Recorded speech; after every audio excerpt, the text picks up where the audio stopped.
ಇದು ಡ್ರೈ ಆಗಿದೆ. ಈಗ ಇದನ್ನ ಆಫ್ ಮಾಡ್ಕೊಳ್ಳೋಣ, ತಣ್ಣಗಾಗೋದಕ್ಕೆ ಬಿಡೋಣ. ಸ್ವಲ್ಪ ಜಾಸ್ತಿ ಬೇಕು ಅಂದ್ರೆ ಜಾಸ್ತಿ ಕೂಡ ತಗೋಬಹುದು. ಕ್ಯಾರಮೆಲ್ ಮಾಡೋದಕ್ಕೆ ಕನ್ಸಿಸ್ಟೆನ್ಸಿ ಈ ತರ ಇರಬೇಕು, ತುಂಬಾ ತೆಳ್ಳಗಿರಬಾರ್ದು. ಈ ತರ ಮಾಡ್ಕೋಬೇಕು. ವಾಲ್ನಟ್ ಎಲ್ಲ ಹಾಕೊಂಡ್ರೆ ಚೆನ್ನಾಗಿರುತ್ತೆ. Wow, see this layer guys, ಹೇಗಿದೆ ನೋಡಿ. This is real plum cake. Hey guys, welcome back to our channel. ಎಲ್ರಿಗೂ ಅಡ್ವಾನ್ಸ್ ಆಗಿ ಹ್ಯಾಪಿ ನ್ಯೂ ಇಯರ್, ಹಾಗೆ ಹ್ಯಾಪಿ ಕ್ರಿಸ್ಮಸ್. ನಾನಿವತ್ತು ನಿಮಗೆ ಪ್ಲಮ್ ಕೇಕ್ ಮಾಡೋದು ಯಾವ ರೀತಿ ಅಂತ ತೋರಿಸ್ತಾ ಇದ್ದೀನಿ. ತುಂಬಾನೇ ಈಸಿಯಾಗಿ ಮಾಡ್ಕೋಬಹುದು. ಕ್ರಿಸ್ಮಸ್ ಬರ್ತಾ ಇದೆ, ನ್ಯೂ ಇಯರ್ ಬರ್ತಾ ಇದೆ, ಸೊ ಹಾಗಾಗಿ ಒಂದು ಸ್ವೀಟ್ ಮಾಡೋಣ ಅಂತ, ಅದರಲ್ಲಿ ಪ್ಲಮ್ ಕೇಕ್ ಮಾಡೋಣ ಅಂತ. ನಿಮಗೂ ಕೂಡ ಇಷ್ಟ ಆಗುತ್ತೆ ಅನ್ಕೋತೀನಿ. ತುಂಬಾನೇ ಈಸಿಯಾಗಿ ಮಾಡ್ಕೋಬಹುದು. ಅದಕ್ಕೆ ಬೇಕಾಗಿರೋ ಇಂಗ್ರೀಡಿಯೆಂಟ್ಸ್ ನೋಡ್ಕೊಂಡು ಬರೋಣ.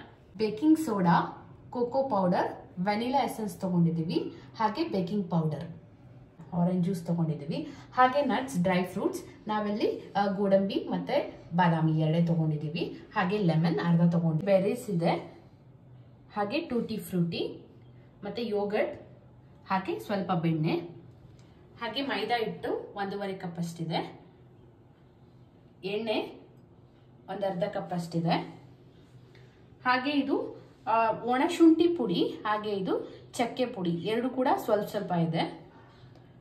ಇದು ಸಕ್ಕರೆ ಒಂದು ಅರ್ಧ ಬೌಲ್ ಅಷ್ಟಿದೆ.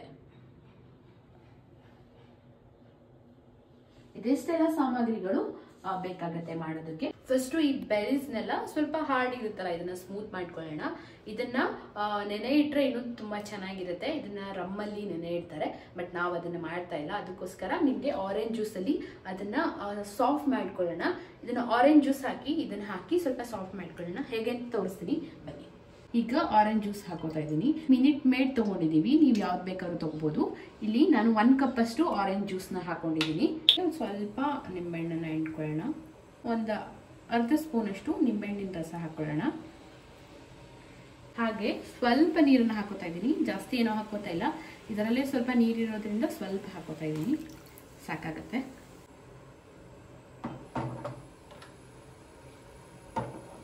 ಸೊ ಇದು ಚೆನ್ನಾಗಿ ಕುದಿಬೇಕು. ಕುದಿದ್ಮೇಲೆ ಈ ಬೆರೀಸ್ನ ಹಾಕೋಣ. ಈಗ ಈ ಬೆರೀಸ್ನ ಹಾಕ್ತಾ ಇದ್ದೀನಿ. ಚೆನ್ನಾಗಿ ಹಾಕಿದ್ದೀನಲ್ಲ, ಚೆನ್ನಾಗಿದ್ದೀನ. ಈ ಬೆರೀಸು ಇದರಲ್ಲಿ ಏನು ಲಿಕ್ವಿಡ್ ಇರಬಾರ್ದು, ಹೀರ್ಕೋಬೇಕು. ಅಲ್ಲಿವರೆಗೂ ಚೆನ್ನಾಗಿದು ಬಾಯ್ಲ್ ಆಗಬೇಕು. ಈಗ ಇದಕ್ಕೆ ಟೂಟಿ ಫ್ರೂಟಿ ಕೂಡ ಇದಕ್ಕೆ ಸೇರಿಸ್ಬಿಡೋಣ. ಇದು ಎಲ್ಲ ಕಲರು ಇದೆ. ನಾನಿಲ್ಲಿ ಸ್ವಲ್ಪ ಸೇರಿಸ್ತಾ ಇದ್ದೀನಿ, ಒಂದು ಹಾಫ್ ಸಾಕಾಗತ್ತೆ. ಬೆರೀಸೇ ಜಾಸ್ತಿ ಇರೋದ್ರಿಂದ ಟೂಟಿ ಫ್ರೂಟಿ ಸ್ವಲ್ಪ ಸೇರಿಸಿದ್ದೀನಿ. ಸೊ ಇದೆಲ್ಲ ಕೂಡ ಈಗ ನೀರು ಹೀರ್ಕೊಳ್ಳಿ. ಒಂದು ಮೀಡಿಯಂ ಫ್ಲೇಮಲ್ಲಿ ಇಟ್ಟರೆ ಬೆಟರು. ಇದು ಚೆನ್ನಾಗಿ ಕುದೀತಾ ಇರಲಿ. ನೋಡಿ, ಇದು ಆಲ್ರೆಡಿ ಸ್ವಲ್ಪ ಸ್ವಲ್ಪನೇ ಡ್ರೈ ಆಗ್ತಿದೆ. ಒಂದು ಮೀಡಿಯಂ ಫ್ಲೇಮಲ್ಲಿ ಇಟ್ಟಿರೋದಕ್ಕೆ ಇದು ಈ ಥರ ಆಗ್ತಾ ಇದೆ. ಇನ್ನೂ ಸ್ವಲ್ಪ ಆಗಬೇಕು. ಇದು ಕಂಪ್ಲೀಟಾಗಿ ಡ್ರೈ ಆದರೆ ಚೆನ್ನಾಗಿರುತ್ತೆ. ಇದೀಗ ನೋಡಿ, ಸ್ವಲ್ಪನೂ ಆರೆಂಜ್ ಜ್ಯೂಸ್ ಎಲ್ಲ ಇದು ಡ್ರೈ ಆಗಿದೆ. ಈಗ ಇದನ್ನ ಆಫ್ ಮಾಡ್ಕೊಳ್ಳೋಣ, ತಣ್ಣಗಾಗೋದಕ್ಕೆ ಬಿಡೋಣ. ಈಗ ಬ್ಯಾಟರ್ ಮಾಡ್ಕೊಳ್ಳೋದಕ್ಕೆ 1.5 ಕಪ್ ಅಷ್ಟು ಮೈದಾ ಹಿಟ್ಟನ್ನ ಹಾಕೋಬೇಕು. ನಾನಿಲ್ಲಿ ತುಂಬಾ ಚಿಕ್ಕ ಬೌಲ್ ಇರೋದ್ರಿಂದ ನಿಮಗೆ ಸ್ವಲ್ಪ ಕ್ವಾಂಟಿಟಿಲಿ ತೋರಿಸ್ತಿದ್ದೀನಿ. ನೀವೆಲ್ಲ ಒಂದೇ ಸರಿ ಹಾಕೋಬಹುದು. ನನ್ಗೆ ಇಡ್ಸಲ್ಲ ಅಂತ ಸ್ವಲ್ಪ ತೋರಿಸ್ತಿದ್ದೀನಿ. ನೀವು ಕರೆಕ್ಟಾಗಿ ಹಾಕೊಳ್ಳಿ ದೊಡ್ಡ ಬೌಲಿಂದ. ಇದನ್ನ ನಾನು ಆಮೇಲೆ ಸೇರಿಸ್ತೀನಿ. ಹಾಗೆ ಇದು ಒಣ ಶುಂಠಿ ಪುಡಿ ಸ್ವಲ್ಪ, ಇದು ಚಕ್ಕೆ, ಇದು ಕೂಡ 1/4 ಟೀ ಸ್ಪೂನ್ ಅಷ್ಟಿದೆ. ಎರಡು ಕೂಡ 1/4 ಟೀ ಸ್ಪೂನ್ ಅಷ್ಟಿದೆ, ಅದಕ್ಕೆ ಸೇರಿಸಿದ್ದೀನಿ. ಹಾಗೆ ಕೋಕೋ ಪೌಡರ್ 1.5 ಕಪ್ ಅಷ್ಟು ಮೈದಾ ಹಿಟ್ಟಿಗೆ ಇದು 1/4 ಕಪ್ ಅಷ್ಟು ಕೋಕೋ ಪೌಡರ್ ಬೇಕಾಗತ್ತೆ. ಬೇಕಿಂಗ್ ಪೌಡರ್ 1 ಸ್ಪೂನ್ ಅಷ್ಟಿದೆ. ಹಾಗೆ ಬೇಕಿಂಗ್ ಸೋಡಾ ಒಂದು 1/2 ಸ್ಪೂನ್ ತಗೊಂಡ್ರೆ ಸಾಕಾಗತ್ತೆ. ನೋಡಿ, ಇಷ್ಟಿದೆ. ಈಗ ಇದನ್ನ ನೀಟಾಗಿ ಈ ತರ ಮಾಡ್ಕೊಳ್ಳೋಣ. ಇದರಲ್ಲಿ ಯಾಕೆ ಈ ತರ ಎಲ್ಲ ಒಂದೇ ಸರಿ ಹಾಕಿ ಮಾಡೋದು ಅಂದ್ರೆ ಎಲ್ಲ ನೀಟಾಗಿ ಮಿಕ್ಸ್ ಆಗಲಿ ಅಂತ. ನೀವು ದೊಡ್ಡ ತಗೊಳ್ಳಿ, ಇವಾಗ ನೀಟಾಗಿ ಆಗತ್ತೆ. ನಮ್ದು ಇಲ್ಲಿ ಚಿಕ್ಕದಿರೋದ್ರಿಂದ ಆಗ್ತಾ ಇಲ್ಲ. ನೋಡಿ, ಈ ತರ ಮಾಡ್ಕೊಳ್ಳಿ. ಎಲ್ಲ ಕೂಡ ಅವಾಗ ನೀಟಾಗಿ ಈಕ್ವಲ್ ಆಗಿ ಮಿಕ್ಸ್ ಆಗುತ್ತೆ. ನೋಡಿ, ಎಲ್ಲ ಈ ತರ ಆಗಿದೆ. ಇನ್ ಕೇಸ್ ಏನಾದರೂ ಧೂಳು ಏನಾದ್ರು ಕಸ ಇದ್ರೆ ಇಲ್ಲಿ ಬರುತ್ತೆ. ಹಾಗೆ ಇದು ಕ್ಲಿಯರ್ ಆಗಿ ಮಿಕ್ಸ್ ಆಗುತ್ತೆ, ಅದಕ್ಕೋಸ್ಕರ ಈ ತರ ಮಾಡ್ಕೊಳ್ಳೋದು. ಬಟರ್ ಹಾಕೊಳ್ಳೋಣ. ಗ್ರಾಮ್ಸ್ ಅಷ್ಟು ಬೆಣ್ಣೆನ ತಗೊಂಡಿದ್ದೀವಿ. ನೀಟಾಗಿ ಇದನ್ನ ಮಿಕ್ಸ್ ಮಾಡ್ಕೊಳ್ಳೋಣ. ವೈಟ್ ಮಾಡ್ಕೊಳ್ಳಿ. ಈಗ ಇದಕ್ಕೆ ಸ್ವಲ್ಪ ಆಯಿಲ್ ಸೇರಿಸೋಣ. ವೆಜಿಟೇಬಲ್ ಆಯಿಲ್ ತೊಗೊಂಡ್ರೆ ಬೆಟರು. ನಾವಿಲ್ಲಿ ನಾರ್ಮಲ್ ಆಯಿಲ್ನೇ ತೊಗೋತಿದ್ದೀವಿ. ಒಂದು 1/4 ಕಪ್ಪಷ್ಟು ಆಯಿಲ್ನ ಸೇರಿಸ್ಕೊಳ್ಳಿ. ಆಯಿಲ್ ಹಾಕಿದ್ದಾದ್ಮೇಲೆ ಇದಕ್ಕೆ ಯೋಗರ್ಟ್ ಸೇರಿಸೋಣ. ಇದು 1 ಕಪ್ ಇದೆ. ಇದೆಷ್ಟಿದೆ ಇದೆ ಅಂದರೆ ಎಷ್ಟಿದೆ, 85 ಗ್ರಾಮ್ ಅಷ್ಟಿದೆ. ಇಷ್ಟನ್ನು ಸೇರಿಸ್ಕೊತಾ ಇದ್ದೀವಿ.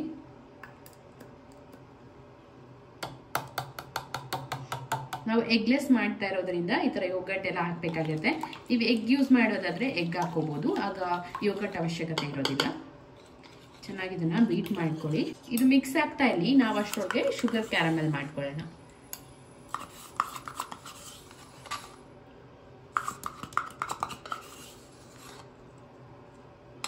ಒಂದು 1/4 ಕಪ್ಪಷ್ಟು ಸಕ್ಕರೆನ ತಗೊಂಡಿದ್ದೀವಿ. ನೀವು ಶುಗರ್ ಸ್ವಲ್ಪ ಜಾಸ್ತಿ ಬೇಕು ಅಂದರೆ ಜಾಸ್ತಿ ಕೂಡ ತಗೋಬೋದು.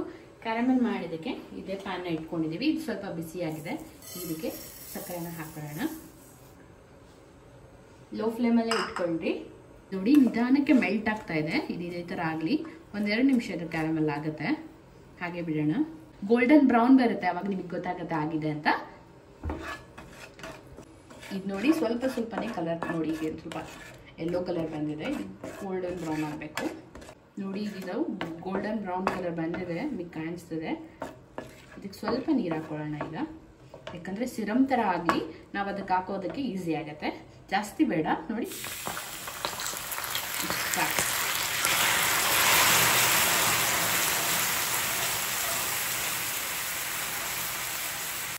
ನೋಡಿ ಇದು ಈ ಥರ ಆಗ್ತಾ ಇದೆ. ಈಗ ಸ್ವಲ್ಪ ನೀರು ಹಾಕಿದ ತಕ್ಷಣ ಈ ಥರ ಇರುತ್ತೆ, ಅದನ್ನು ಕರಗಿಬಿಡುತ್ತೆ. ಸಿರಮ್ ಥರ ಆಗಲಿ ಅಂತ ನಾವು ಈ ಥರ ಮಾಡ್ಕೋಬೇಕು. ಸೊ ಈಗ ಇದು ರೆಡಿ ಆಗಿದೆ. ಇನ್ನು ತಣ್ಣಗಾಗೋದಕ್ಕೆ ಬಿಡೋಣ. ಈಗ ಇದು ಸ್ವಲ್ಪ ತಣ್ಣಗಾಗಿದೆ, ಇದಕ್ಕೆ ಸೇರಿಸ್ಕೊಳ್ಳೋಣ.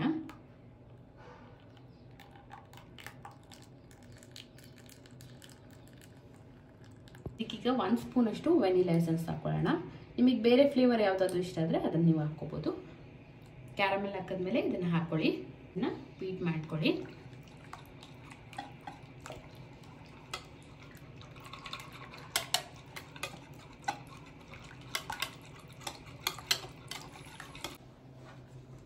ಈ ಆಲ್ರೆಡಿ ಮಿಕ್ಸ್ ಮಾಡಿ ಇಟ್ಕೊಂಡಿರೋ ಇಂಥ ಹಿಟ್ಟನ್ನು ಸ್ವಲ್ಪನೇ ಹಾಕ್ಕೊಂಡು ನೀಟಾಗಿ ಇದನ್ನು ಮಿಕ್ಸ್ ಮಾಡ್ಕೊಳ್ಳೋಣ.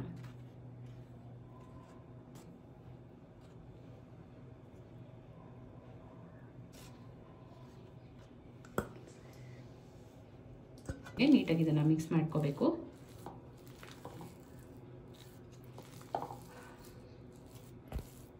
ಒಂದು ಪ್ರೀ ಹೀಟ್ ಆಗೋಕ್ಕೆ ಬಿಡೋಣ. 5 ಮಿನಿಟ್ಸ್ ಸೆಟ್ ಮಾಡಿದ್ದೀನಿ. ರೈಸ್ನ ಈಗ ಇದಕ್ಕೆ ಮಿಕ್ಸ್ ಮಾಡ್ಕೊಳ್ಳೋಣ.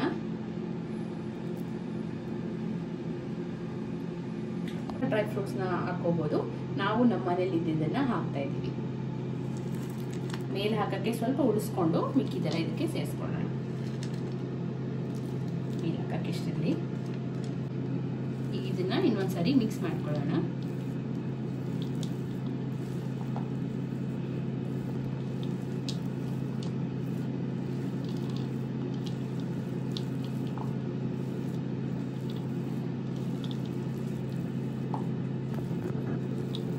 ಕನ್ಸಿಸ್ಟೆನ್ಸಿ ಈ ಥರ ಇರಬೇಕು, ತುಂಬ ತೆಳ್ಳಗಿರಬಾರ್ದು. ಈ ಥರ ಮಾಡ್ಕೋಬೇಕು. ಏರ್ ಫ್ರೈಯರಲ್ಲಿ ಇರೋದಕ್ಕೆ ಬೇಕಿಂಗ್ ಟ್ರೇನ ತೊಗೊಂಡಿದ್ದೀವಿ. ಇದಕ್ಕೆ ಬಟರ್ ಪೇಪರ್ನ ಹಾಕ್ಕೊಂಡು ಮೇಲೆ ಸ್ವಲ್ಪ ಬೆಣ್ಣೆ ಹಾಕ್ಕೊಳ್ಳಿ, ಅಥವಾ ಎಣ್ಣೆ ಕೂಡ ಹಾಕ್ಕೋಬೋದು. ಎಣ್ಣೆ ಹಾಕ್ಕೊಂಡು ನೀಟಾಗಿ ಇದನ್ನು ಸವರ್ಕೋಬೇಕು. ನೀಟಾಗಿ ಇದನ್ನು ಎಲ್ಲ ಕಡೆ ಸ್ಪ್ರೆಡ್ ಮಾಡ್ಕೊಳ್ಳಿ. ಇದು ಪೇಪರ್ ಹಾಕೋದ್ರಿಂದ ಪಾತ್ರೆಗೆ ಇದು ಕಚ್ಕೊಳ್ಳಲ್ಲ, ನೀಟಾಗಿ ಬೇಕಾಗತ್ತೆ. ಸೊ ಈ ಕಡೆ ಎಡ್ಜಸ್ಸಲ್ಲಿ ಕೂಡ ಹಾಕ್ಕೊಳ್ಳಿ, ಯಾಕಂದರೆ ಅದಕ್ಕೆ ಟಚ್ ಆಗುತ್ತಲ್ಲ. ಈ ಥರ ರೆಡಿ ಮಾಡಿ ಇಟ್ಕೊಳ್ಳಿ. ಈಗ ಹಾಕ್ಕೊಳ್ಳೋಣ.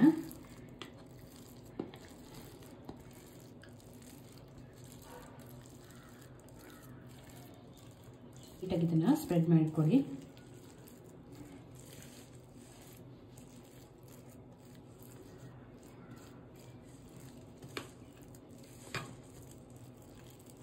ನಟ್ಸ್ ಹಾಕೊಳ್ಳೋಣ.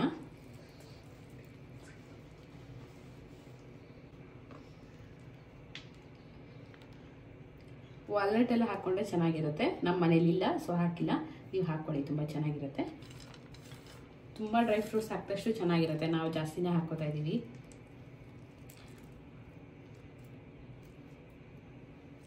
ಸ್ವಲ್ಪ ಟೂಟಿ ಫ್ರೂಟಿ ಹಾಕೊಳ್ಳೋಣ.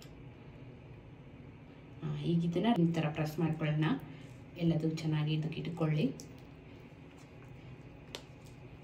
ವಾವ್, ನೋಡೋದಕ್ಕೆ ಚೆನ್ನಾಗಿ ಕಾಣ್ತಾ ಇದೆ. ಸ್ಮೆಲ್ಲು ಕೂಡ ಚೆನ್ನಾಗಿ ಬರ್ತಾ ಇದೆ. ಆದಮೇಲೆ ನೋಡೋಣ ಹೆಂಗಿರುತ್ತೆ ಅಂತ. ಈಗ ಇದು ಪ್ರೀಟ್ ಆಗಿದೆ, ಇದ್ರೊಳಗೆ ಇಟ್ಕೊಳ್ಳೋಣ. ಇದು ಭಯ ಆಗ್ತೈತೆ ಕಣೋ. ಸೊ ಇದ್ರೊಳಗೆ ಇಟ್ಕೊಂಡು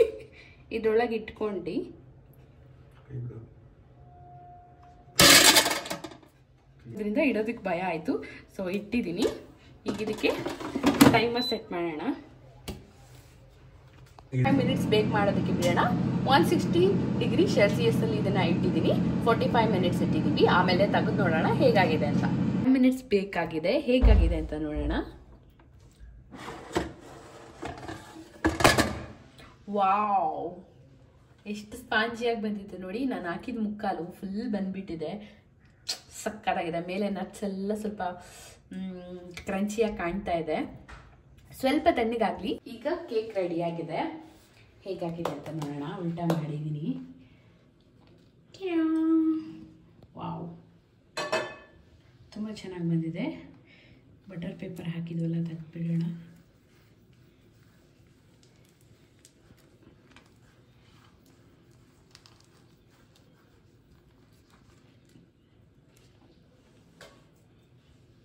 ಉಲ್ಟಾ. ವಾವ್, ತುಂಬ ಸ್ಮೂತಾಗಿ ನೋಡಿ, ತುಂಬ ಚೆನ್ನಾಗಿ ಬಂದಿದೆ. Wow, happy birthday to me, happy birthday to me, happy new year and happy Christmas to all. Wow, see this layer guys, ಹೇಗಿದೆ ನೋಡಿ. This is real plum cake. I'm gonna taste this. ಇದನ್ನ taste ಮಾಡ್ತಾ ಇದ್ದೀನಿ. ಖುಷಿ ಆಗ್ತಾಯಿದೆ ತಿನ್ನೋದಕ್ಕೆ. Can I taste it?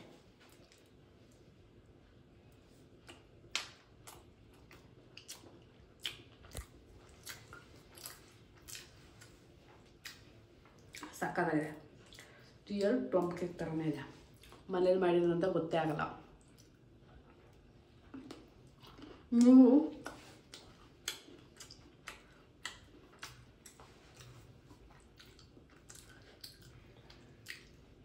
ನೀವು ಇದೇ ಥರ ಒಂದ್ಸರಿ ಟ್ರೈ ಮಾಡಿ, ಡೆಫಿನೆಟ್ಲಿ ಇಷ್ಟ ಆಗುತ್ತೆ.